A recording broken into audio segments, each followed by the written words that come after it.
advantage of listening to the video that I recorded is that it's shorter. So a 50-minute lecture is recorded over something like 20 to 25 minutes. Because it's concise, I don't explain and repeat. Because it's a video, you can stop it and repeat it. And I talk faster. So my advice to you is to study. Although he's doing a great job for you, but for the lectures which I made the video available, that video will be helpful for you. Okay? So nucleotide metabolism, we will study half of the PowerPoint today and then next half next week, inshallah. This is the objective, so we'll talk about purine and pyrimidines. Okay, what are purines and pyrimidines? They are the bases, okay, which are present where? In the nucleotide. What's a nucleotide made from? Okay, so nucleotide is made of 3 components. Phosphate, sugar, and base. Okay? So, if we want to make a nucleotide, we have to get all these 3 ingredients. Okay? So we'll see how we're going to make a nucleotide. There are different pathways, and we have what we call de novo and salvage pathway. We'll talk about it today. And the way we're going to handle the nucleotide, we're going to talk about the purine metabolism first, even the clinical correlation to the purine metabolism, and then we will talk about the pyrimidine metabolism. Okay? In this lecture, we have 3 important diseases. We're going to talk about an inherited disease, which is Lesch-Nyhan syndrome, and we're going to talk about gout. I'm sure you've heard of gout before. What's gout in Arabic? Notros. Okay, gout. This is when they have hyperuricemia. Okay, we're going to talk about an immune deficiency caused by an enzyme deficiency in the purine metabolism, which is ADA deficiency. And also we have, in the pyrimidine metabolism, we have the orotic aciduria, which we have mentioned previously. Okay, so first let us review from mole 1 the structure of purines and pyrimidines. Okay, so what was the acronym to remember the purine? Okay, pure for purines, A, G, right? So the 2 purines are A and G. Today we will learn about a third purine, okay, which is not present in DNA and RNA, but the one that is first made when we make those purines in the body. Okay? Yes, it's hypoxanthine, which is an IMP. Okay, and this is pyrimidine. What was the acronym for remembering the pyrimidines? CUT, cut, okay? And how did we remember that purine has 2 rings and pyrimidine has 1 ring? Shorter name has shorter structure. Excellent. So purine is a small name, so shorter name with a longer structure or bigger structure. And pyrimidine is the long name with the shorter structure. Okay? The amino group, we have talked about them. So A, amino, there's no amino in guanine. In C, we have amino, U has no amino, and there is a methyl group here. This is what we have learned in mole 1. What about the naming of the nucleotide? And what's the difference between nucleotide and nucleoside? Okay, so nucleoside have no phosphate. Okay? So how do we name purine nucleoside?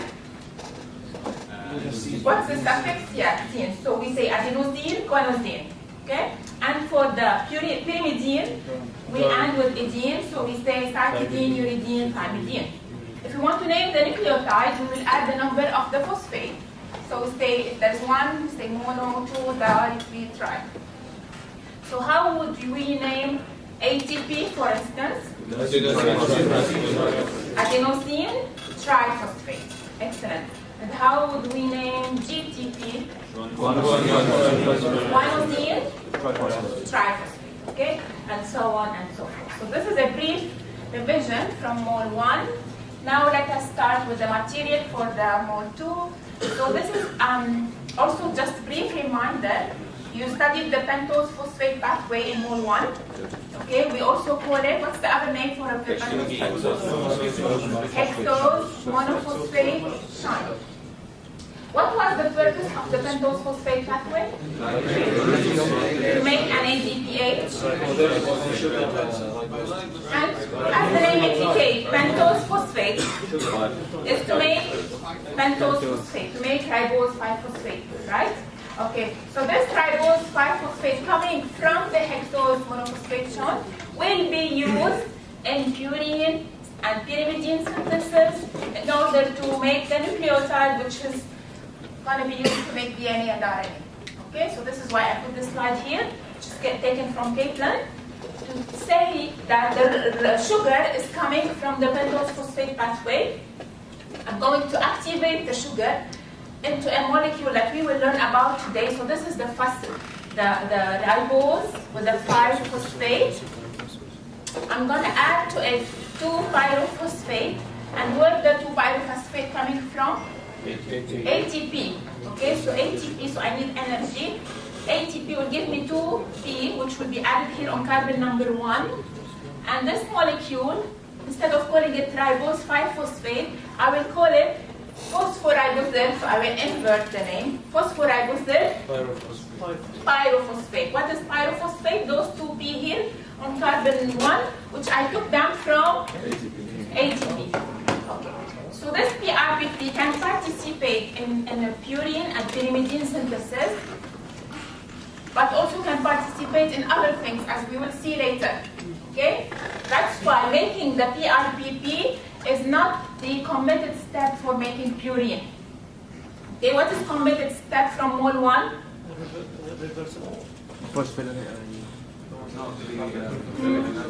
What is the definition of a committed step? When you commit yourself to something, yeah, so we cannot change our mind and go and do something else. Okay, so this molecule PRPP can have different fate.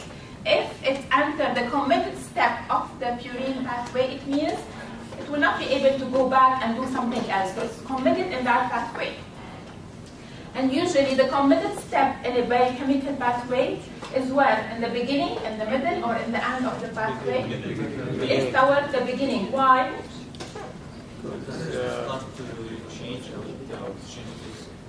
We will talk about it later, but now just remember that PRPP has many fates, and the synthesis of PRPP is not the committed step of the purine synthesis.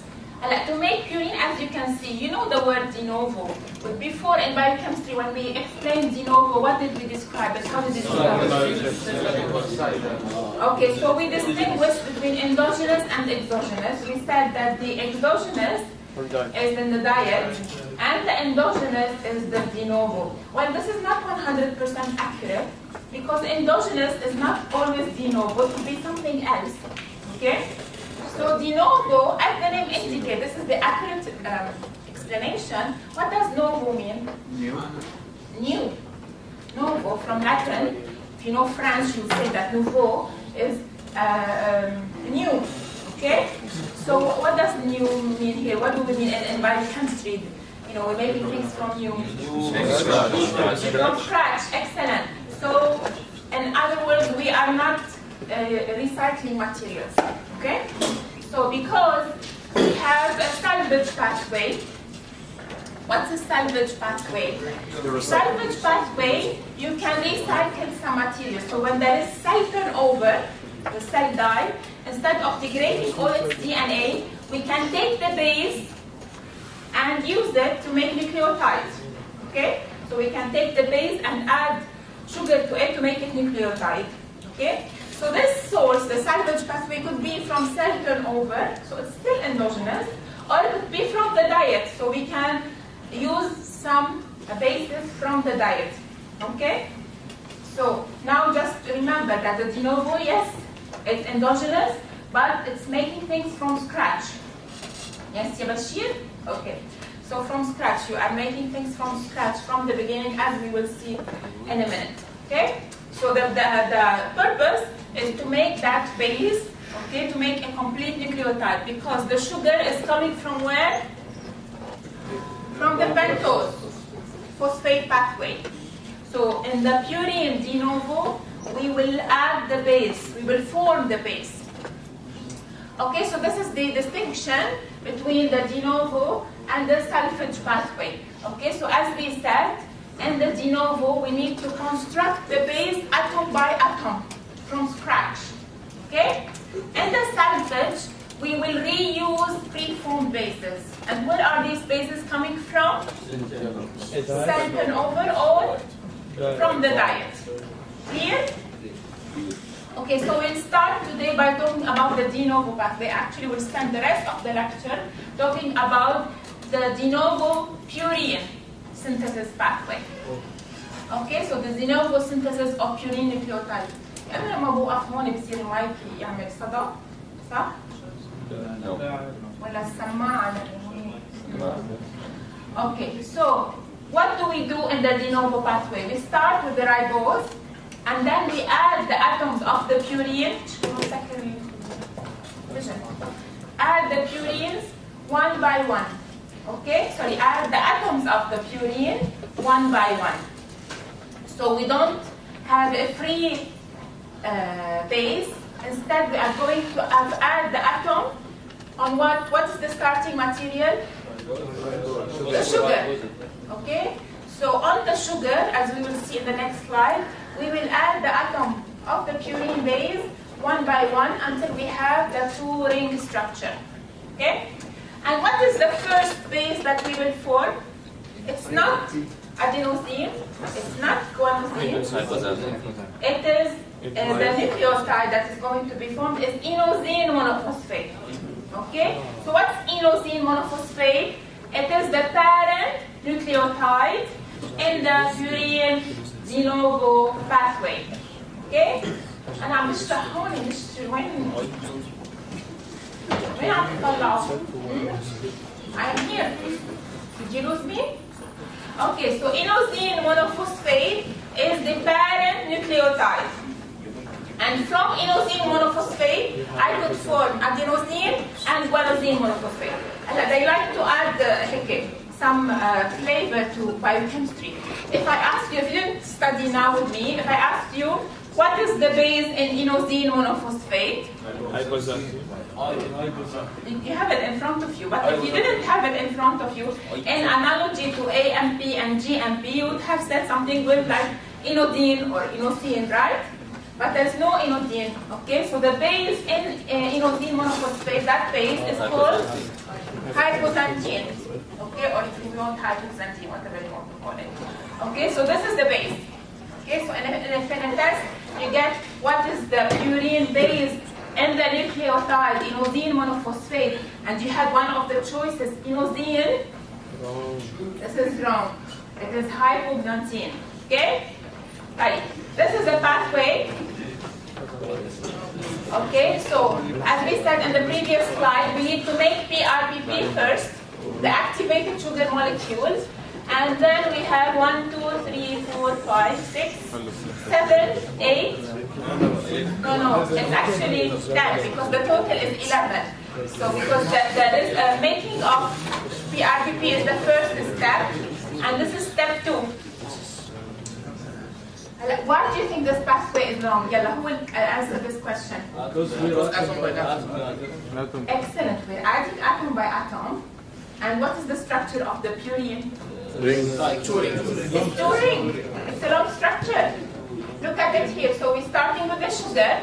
And what are we doing each time? Here we added the N, then the N, C, and N. So we have 4. We have now the first ring. We start adding the atoms of the second ring. Now we have the 2 rings. That's why we have those 11 steps. Which of these steps is most important? Looking at here. Okay, great. So this is the only regulated step. And therefore, okay, you need to know it very well. Okay? What about the other steps?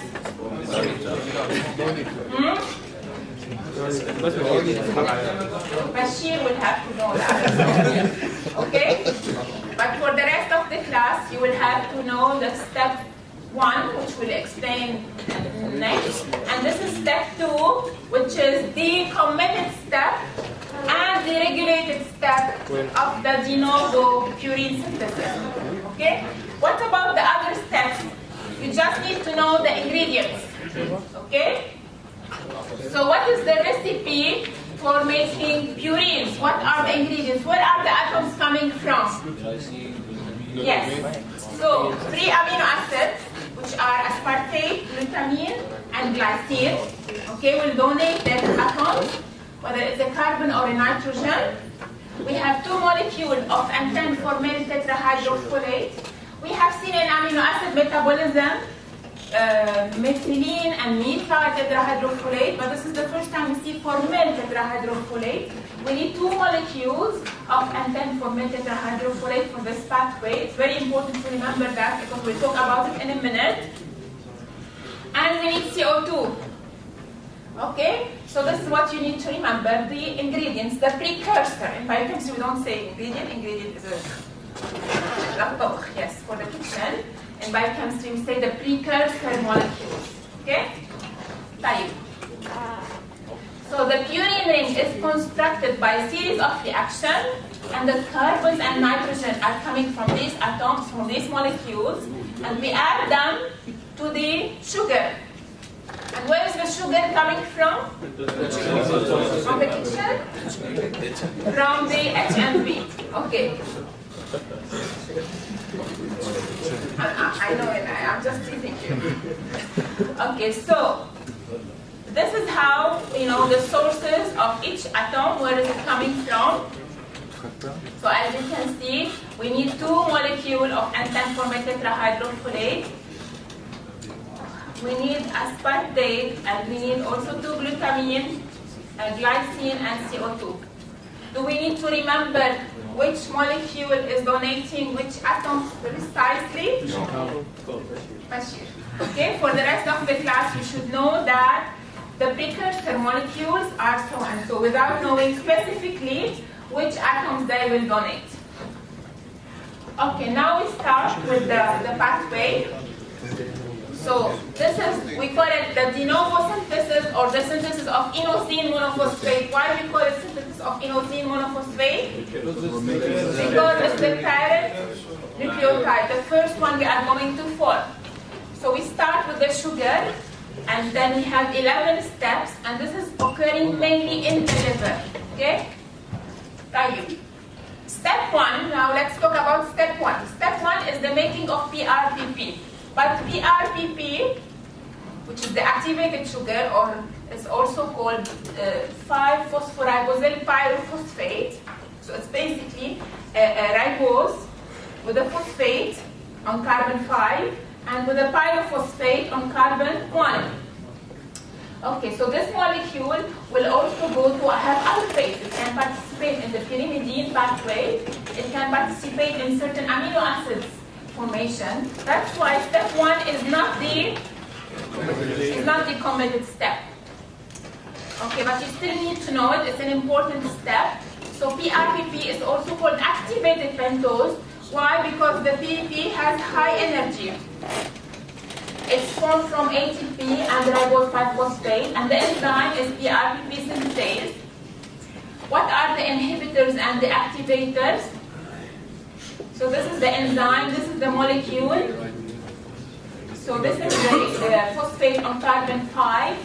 We take the 2P from ATP, so ATP will become AMP, and the pyrophosphate will be on carbon 1. It's an active molecule or activated sugar. The activator for this step, which is catalyzed by PRPP synthetase, the activator is inorganic phosphate.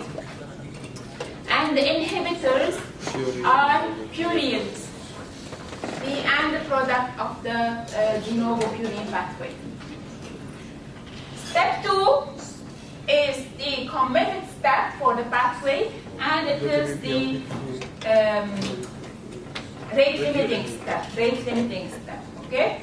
Because it is the step that will commit the pathway to the synthesis of purine. It has to be highly regulated. Who can explain to me this reaction here?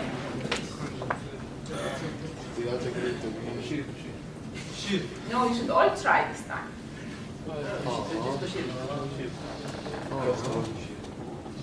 easy. Look at it and follow the color. You have purple color and you have yellow. Don't worry about the blue. Donates the amino. Excellent. Continue. And the enzyme is BRPB aminotransferase. Okay, you missed the glutamine. The enzyme is glutamine, PRPP aminotransferase. So glutamine will donate the amino group, okay? What will happen to the sugar phosphate or to the PRPP, the activated sugar phosphate? It will lose the pyrophosphate. Okay, so the pyrophosphate here is displaced, okay? And it Will be is replaced by amino. replaced by Amino. amino group. Easy. Okay? So the enzyme is called amidotransferase. Why amidotransferase, not aminotransferase? NH2. With hydrogen. With? NH2. So yeah, the amino group is attached to a carbonyl. We call it amide linkage. Okay, so it's an amido group, not amino group that we're transferring. So we're taking the amido group from glutamine, the one in the R. Glutamine will become glutamate. And who's going to accept this amino group? It's going to be the phosphate sugar. So we will lose the PP. The PP is hydrolyzed, and amino group will replace. So now on carbon 1, we have an amino group in the beta position. That's why it's also called phosphoribosylbeta.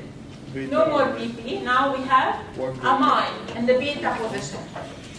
So the synthesis of the phosphoribosylamine by the amidotransferase is the rate-limiting and the committed step of the de novo purine synthesis.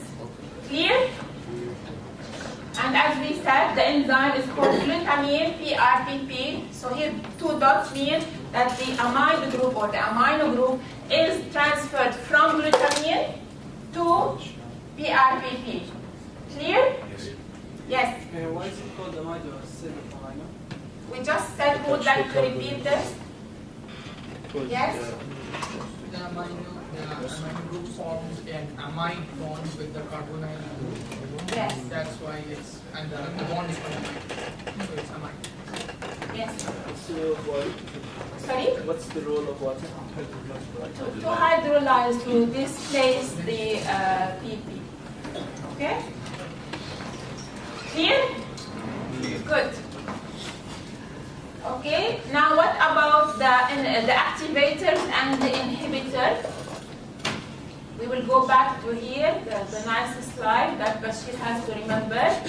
Okay, what are the activators? PRPP. So the substrate itself, PRPP, is the activator. The more we have accumulation of PRPP, the faster this reaction will go.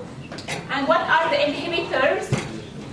The end products. So the purines, the 3 purines, now we know that we have 3 purines, the parent nucleotide, and the 2 others. If they are, their concentration inside the cell goes up, this will switch off the pathway at the amidotransferase step.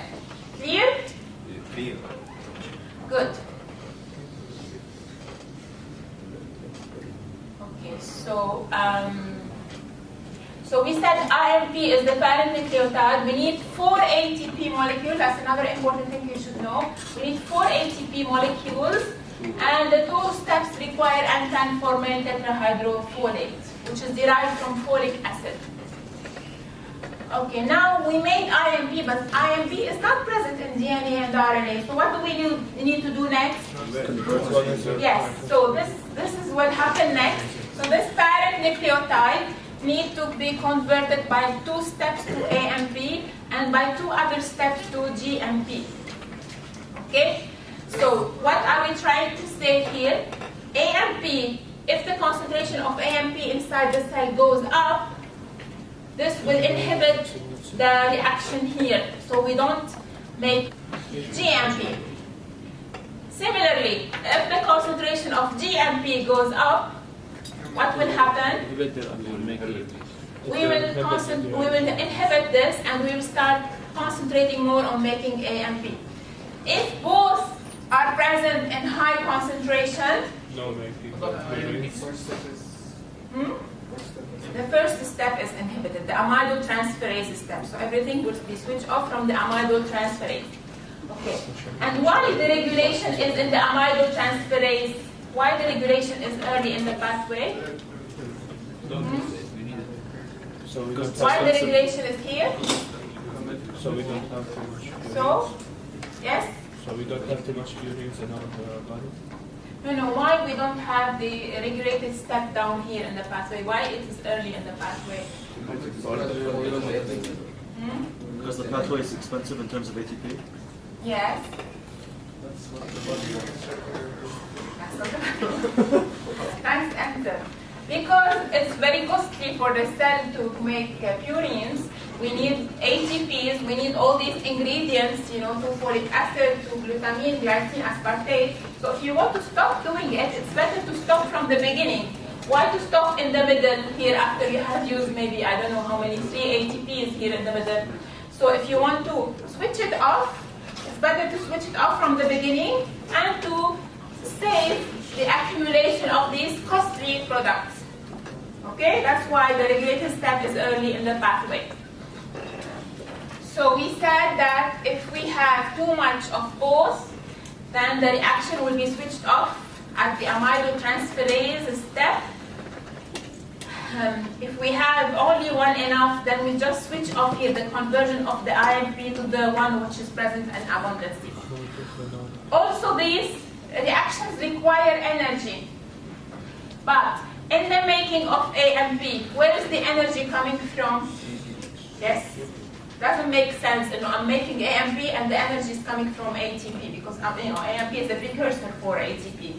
So for making AMP, the energy is coming from GTP. Similarly, in the making of GMP, where is the energy coming from? ATP. Are you required to know these steps? No. Good. Okay, we explained this. Now we just have to summarize what we have learned so far. So we learned that we start with the pentose phosphate. We add PP to it to make this active phosphate, active sugar phosphate or PRPP. Then we, this is the regulated and the committed step. We have all these precursor molecules before we make the inosine monophosphate, and the base in it is hypoxanthine. And then we can form these GMP and AMP. Okay, so in the formation of AMP, I need to get an amino group from aspartate. In the formation of GMP, so you can remember A aspartate, G, MP, glutamine. Okay? What else is not explained here? This one. In pharmaceuticals, they have designed some analogs for nucleotides. So these two molecules, they can be taken as drugs, allopurinol and mercaptopurines. Once in the body, these molecules will be converted to nucleotides, and these can be acting as inhibitors of the purine synthesis. And we talk what is the importance of inhibiting purine synthesis in cancer treatment, okay? But for now, remember that allopurinol, which is also used for other purposes, as we will see in the next lecture, and mercaptopurine can be catalyzed by this enzyme that we will learn later, and then they will become nucleotides, and they can also mimic the role of the purines in the inhibition of the amylotransferase step. Clear? Yes. Good. So these are the 11 steps in the formation of inosine monophosphate. This is a nice diagram from your book. So we have the regulated and the committed step here. We have the precursor molecules. You can clearly see the two THF. This is the parent nucleotide, which can be converted to AMP and GMP. Now, to conclude for today, we will talk about the role of anti-cancer treatment or cancer therapy. So, how the purine pathway can be targeted by drugs such as methotrexate has been used. It's used for arthritis, by the way, but it's also used for cancer treatment. Why? Methotrexate is actually a folic acid analog. Okay, so you will hear in pharmacology the term analog. Analog is something that you make in the lab that looks like something. I think we touched on that in Mole 1. And it will trick the body, it will compete with the natural substance, and once the body incorporates this analog, it will stop the pathway. So this methotrexate will lead to the inhibition of the synthesis of tetrahydrofolate. If we don't have tetrahydrofolate, we will not have the formyl tetrahydrofolate, therefore we cannot proceed with making purine. If we can't make purine, what will happen? Because purine make up the nucleotides in the DNA, then we cannot make DNA. And if we can't make the DNA, what will happen? We will inhibit cell division. Similarly, some antibiotics, such as sulfonamides, which have antimicrobial action, they do, these are analogs that will inhibit the synthesis of tetrahydrofolate. So we have used in anti-cancer and use in antibiotics. Right. But one important thing to remember or to know, when I use a drug such as methotrexate, it's going to inhibit the cell division of all rapidly dividing cells. Okay, we know that cancer cells are rapidly dividing. But will it distinguish between cancerous and non-cancerous cells? No. So what will happen to the body? Die? Give anti-cancer treatment to kill the patient? يعطيك العافية. بعد لك المرضى. كثيرهم تخلص منهم. Okay, so what will happen? They'll become bald, they'll lose their hair. They'll lose their hair. They'll Why? become bald. Why they will lose their hair? Because They the hair will is have constantly anemia. growing. Because hair is constantly growing. Sorry? Hair is constantly growing. Okay, so the hair cells are rapidly dividing cells. Similarly, yes, so why anemia? Okay, yes, blood cells are rapidly dividing. What else will they have? Bad immunity. Baldness. What does baldness mean? Yeah, the hair will fall down. So, they will have anemia, baldness. They will also have scaly skin. What does scaly skin mean? Yeah, so it's very dry, it will flake, yes. And then they will have, what are the main symptoms of chemotherapy? Yeah, so they will have vomiting and diarrhea. These are the side effects from the chemotherapy, okay? Because the treatment does not distinguish between cancerous and non-cancerous. As a result, all rapidly dividing cells will be affected, okay? The thing is, they try to kill the cancer, they try to destroy as much cancerous cells as they can. So the patient, once exposed to this chemotherapy, all his rapidly dividing cells will be affected. Once they remove the chemotherapy, the body will go back. The cells and of the hair, of the blood, they will grow again. But hopefully, that the cancer cells will be destroyed forever. Okay, they kill it, they will kill it. Okay, so this is the principle about chemotherapy, is to inhibit cell division by inhibiting synthesis of DNA, by inhibiting purine synthesis, by using analogs such as methotrexate. We'll see other analogs in the future lectures. Okay, so I will stop here. Next week we will continue.